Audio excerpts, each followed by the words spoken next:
कैसे आप लोग। तो चलिए इस वीडियो में क्वेश्चन नंबर हम 1 कराएंगे और चैप्टर है 7.2। इसके जितने भी पहले मैथ के जितने भी क्वेश्चन थे इसके 7.1 करा चुके हैं। अब 7.2 का हम क्वेश्चन कराने वाले हैं। ठीक है, चलिए तो क्वेश्चन नंबर 1 क्या कहा। क्वेश्चन नंबर कहा कि उस बिंदु का निर्देशांक ज्ञात कीजिए जो बिंदु -1 और 7 और 3 को मिलाने वाले रेखाखंड क्रम 2:3 के अनुपात में विभाजित करता है। देखिए यहाँ पे दो बिंदु हैं, दोनों का अनुपात भी दिया हुआ है, बीच के अनुपात। अब कहा कि बीच में जो दूरी जो होता है उस दूरी के बिंदु को आपको बताना है। तो आइए फिगर की सहायता से समझते हैं। सबसे पहले तो यहाँ पे कहा बिंदु, यानी कि दो गो बिंदु दिया हुआ है। ये क्वेश्चन नंबर ये 7 चैप्टर 2 हो गया। क्वेश्चन नंबर सॉल्व कर रहे हैं 1। सबसे पहले एक बिंदु है, यहाँ से यहाँ एक बिंदु हम ले लिए। ठीक है, ये ए हो गया, ये बी हो गया। इसका निर्देशांक दिया हुआ है बिंदु का -1 7 और इसका दिया हुआ है 4 और -3। अब कहा कि उस बिंदु को निर्देशांकित, बिंदु अगर दोनों के बीच के बराबर होगा तो मान लेते हैं कि यहाँ पे एक बिंदु हम लेते हैं P।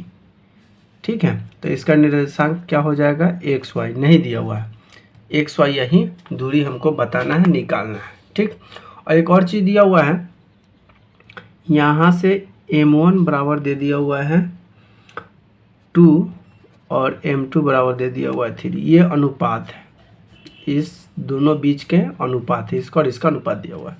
तो चलिए यहाँ से एक फार्मूला होता है, फार्मूला होता है x इक्वल टू, तो x इक्वल टू फार्मूला होता है m1 गुना x2 प्लस m2 गुना x1 और बटा में m1 प्लस m2 होता है।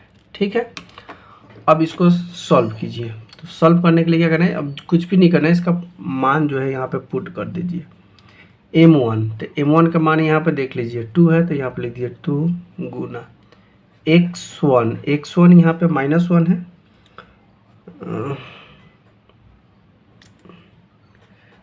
x1 अच्छा यहाँ पे x2 करा तो x2 यहाँ पे 4 है, तो यहाँ पे 4 लिखिए प्लस m2 के जगह पे यहाँ पे 3 ला दीजिए गुना m2 के जगह पे यहाँ पे क्या आ जाएगा, सॉरी x1, तो x1 -1 है तो इसमें -1 से गुना कर देंगे बटा m1 प्लस m2। m1 का मान हो गया 2, m2 हो गया 3। इसको सॉल्व करें, 4 दूना 8। अब देखिए प्लस माइनस माइनस, तो यहाँ पे क्या हो जाएगा -3 एकम 3 बटा 3 2 5। 5 8 में से 5 घटा दे, 3 घटा देंगे तो 5 बटा में 5, 5 से 5 कट गया एक बार में, यानी कि x का मान निकल के कितना आ गया, x बराबर 1 आ गया। ठीक है, अब उसी तरह से हम क्या करेंगे, अब y का निकालेंगे। किसका निकालेंगे, y का। तो फिर फॉर्मूला वही हो जाएगा, y बराबर m1 गुना y2 के जगह पर, x2 के जगह पर यहाँ पे y2 हो जाएगा प्लस m2 तो रहेगा ही गुना x1 के जगह पर यहाँ पे y1 हो जाएगा बटा m1 प्लस m2 हो जाएगा। अब इसको क्या करना है, तो m1 का मान दोनों में सेम ही हो जाएगा, 2 गुना y2, तो y2 का मान यहाँ पे कितना हो जाएगा, तो यहाँ पे देख लीजिए y2 का मान ये आ जाइए, y2 का मान यहाँ पे दिया हुआ है -3, क्या है -3 है, तो यहाँ पे लिख दीजिए -3 प्लस m2 के जगह पर 3 है, 3 डालिए y1 का स्थान पर 7 है तो 7 लिख दीजिए बटा m1 m2, यहाँ पे भी m1 m2 यानी कि 2 3 है, तो यहाँ पे भी हो जाएगा 2 + 3 इक्वल टू, देखिए यहाँ पे प्लस माइनस माइनस यानी कि गुना होगा तो यहाँ पे -6 प्लस और साथ में 3 से करेंगे 7 21 हो जाएगा बटा 3 2 5 हो जाएगा। ठीक है, तो y बराबर क्या होगा, माइनस प्लस माइनस, यानी कि -6 में से 21 तो घटेगा नहीं, तो 21 में से 6 घटा देंगे तो हो जाएगा कितना 15, लेकिन यहाँ पे हो जाएगा हाँ 15 होगा क्योंकि बड़का के पीछे प्लस है, बट्टा में हो जाएगा 5 से कट जाएगा 3 बार में, y बराबर निकल के कितना आ गया 3 आ गया। अब हमको p का निर्देशांक हमको बताना था ना, तो यहाँ पे लिखेंगे कि P इंटू एक्स वाई होगा। तो लिखेंगे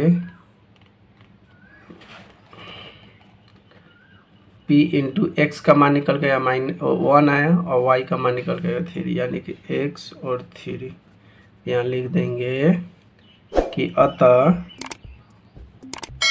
बिंदु P के निर्देशांक, तो निर्देशांक क्या गया, निर्देशांक है 1 और 3 है। यही हमारा आंसर।